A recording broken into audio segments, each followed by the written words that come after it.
Assalamualaikum warahmatullahi wabarakatuh. Perkenalkan, nama saya Muhammad Wildan dari kelas Penjas 2E NPM 1921916165. Di sini saya akan mempresentasikan materi tentang strategi belajar mengajar gerak. Langsung saja ke materi yang pertama. Strategi belajar mengajar gerak ini terbagi lagi kepada beberapa bagian subjudul yang dimana terdapat pengaturan urutan materi belajar. Nah, urutan pengaturan materi belajar ini yaitu menentukan urutan proses pembelajaran. Tanpa urutan ini yang tepat di antara beberapa materi pembelajaran mempunyai hubungannya yang bersifat prasyarat atau yang akan menyulitkan terhadap peserta didik dalam mempelajarinya. Suatu mata pelajaran, misalkan materi operasi bilangan, penjumlahan, atau yang berkenaan dengan aktivitas pendidikan jasmani atau gerak, di mana akan mengalami kesulitan mempelajari aktivitas pendidikan jasmani tersebut. Nah, dari pengaturan urutan pembelajaran ini, bahwa siswa itu dapat mempelajarinya dari yang sudah ditentukan ruang lingkup, serta ke dalamnya dapat diurutkan dalam dua pendekatan pokok, yaitu pendekatan prosedural dan hierarkis, yang dimana pendekatan ini pembelajaran pokok, yaitu pendekatan pembelajaran secara prosedural menggambarkan langkah-langkah secara sesuai dengan langkah-langkah melaksanakan suatu tugas. Misalkan dalam melaksanakan penelitian terhadap gerak dalam permainan sepak bola.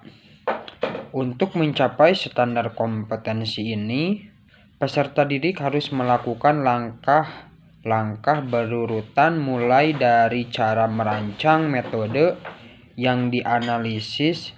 Adapun materi pembelajaran itu menyusun rancangan penelitian atau analisis pada perumusan masalah, menentukan topik analisis, perumusan masalah, judul, pertanyaan-pertanyaan, menetapkan tujuan penelitian, analisis, merumuskan suatu, memilih subjektif, dan mengenali jenis-jenis data. Sedangkan pendekatan hierarkis, materi pembelajaran secara menggambarkan urutan bersifat berjenjang dari bawah ke atas atau dari atas ke bawah. Yang kedua, pengaruh waktu pengaturan latihan, yaitu persoalan yang sering ditanyakan dalam praktek latihan, yang dimana baik dalam proses pembelajaran gerak di sekolah maupun pelatihan olahraga prestasi yang ada di luar.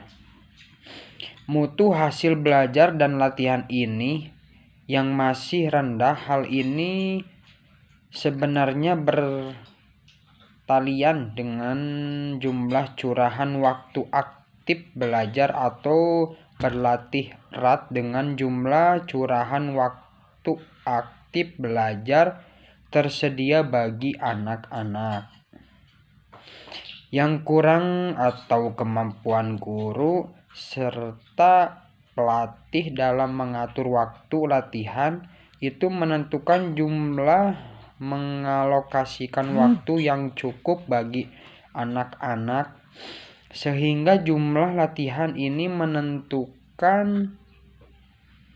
memenuhi syarat yang cukup bagi syarat yang diperlukan. Adapun faktor-faktornya yaitu keunggulan latihan acak dengan latihan ini terpusat, gejala lupa akan muncul manakala keterampilan yang sudah dipelajari yaitu terlatih oleh keterampilan lain yang istilahnya itu baru, sedangkan latihan acak ini gejala oleh keunggulan berkali-kali dilakukan dengan cara selang atau sling berurutan secara acak. Yang seterusnya itu pengaturan lingkungan belajar. Adapun kegiatan belajar ini kegiatan acara menata lingkungan belajar. Dari lingkungan belajar adalah dunia bermain mereka di dalam maupun di luar ruangan.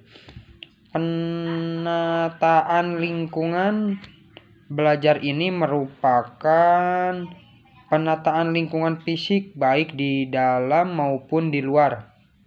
Nah, penataan ini digunakan baik seperti bentuk dan ukuran yang digunakan pada pola pasangan lapangan warna dan hiasan dan ukuran sesuai dengan fungsinya.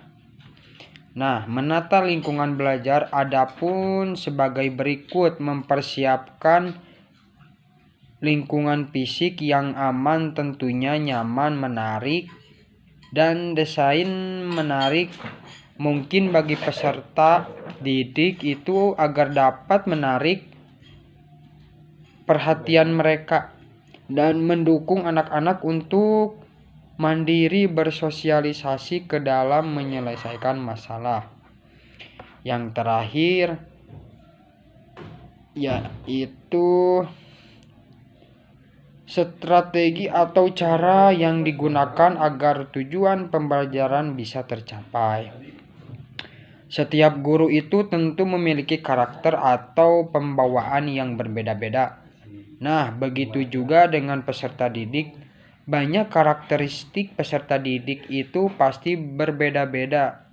Nah, dalam satu kelas saja, guru itu harus memiliki atau menjumpai peserta didik untuk melihat satu kelas, melihat karakter setiap peserta didik yang dimana sifat atau karakter peserta didik itu sangat berbeda-beda, mulai dari yang malas, usil, rajin, dan masih banyak yang lainnya. Nah, begitu juga adapun metode mengajar ini yaitu metode ceramah. Ini mempelajarnya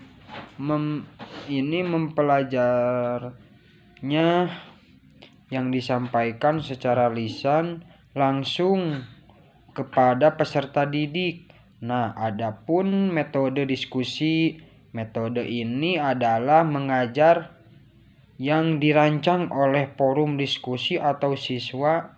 Nah, yang selanjutnya yaitu ada metode resitasi, yang dimana yang diberikan guru kepada peserta didik merupakan umpan balik. Yang selanjutnya metode eksperimen, yaitu merupakan salah satu metode yang cukup efektif mendapatkan kesimpulan terhadap suatu permasalahan yang dihadapi.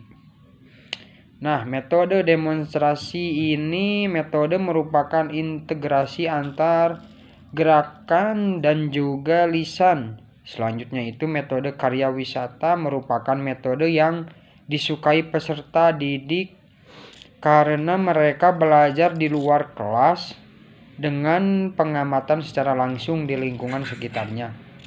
Nah, metode tanya jawab ini di mana guru memberikan berupa pertanyaan kepada peserta didik, dan selanjutnya itu metode discovery, yang di mana berarti discovery ini Pertemuan adalah metode yang melibatkan partisipasi aktif dan mandiri pada peserta didik yang mengarah sebagai guru berperan pengarah pada kegiatan pembelajaran. Nah, sekian yang bisa saya sampaikan pada materi kali ini. Mohon maaf bila ada kekurangan. Wabillahi taufiq wal hidayah. Wassalamualaikum warahmatullahi wabarakatuh.